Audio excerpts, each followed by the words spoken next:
Here we have a Emotator MSAX dial preset controller.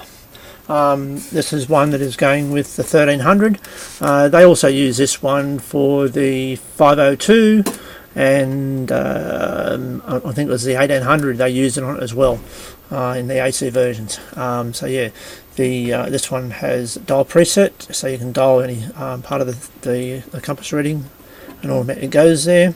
You've got your start and a reset and left and right. You've also got a remote access point here to do remote accessing by computer. The display the display of the controller I've actually replaced with one I had made, since the one that was with this was pretty yucky. The display also has LED illumination as well. We'll just turn it around. On the back panel I've installed a IEC socket and a cinch plug socket, since the plugs for these are very hard to get a hold of, so I've used a cinch plug as well, and I put on a little plate which actually is etched, if you can get the angle to see it right. There's actually etched numbers on the actual display. If you can, it probably can't quite see it, but yeah, not a problem. So there we go. So that's what we've done to the back of it. I'll just remove the back panel and we'll do a bit of a quick run around on the inside. Lift it off there. Come on, off you come. Of course, that want to come off, of course. And undo the two support arms.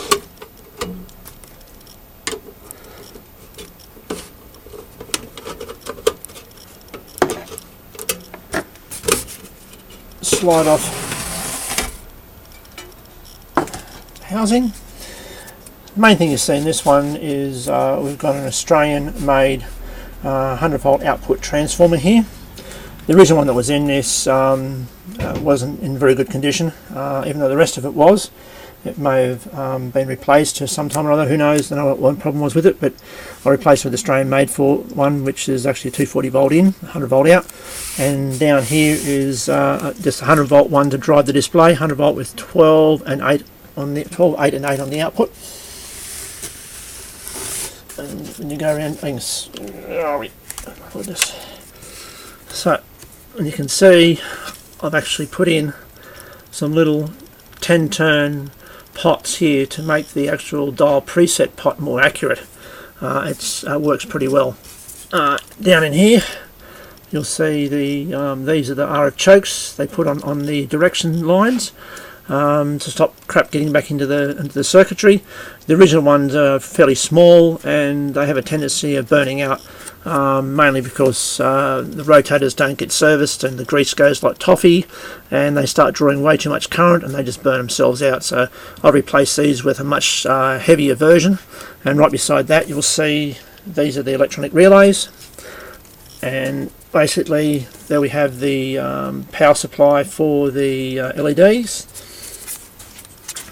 Yep, and around the back you can see the insides of the potentiometer, the IC socket and the cinch plug, and you can see the circuitry down there.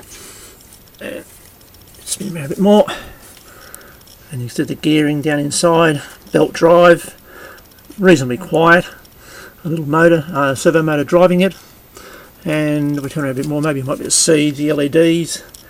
I've got a set of LEDs at the bottom and I've got a set of LEDs up the top. So there's two LEDs shining up and down on this back of the display, because this display, the backing panel is actually white, so you need a fair bit of light to shine through this the backing of the display.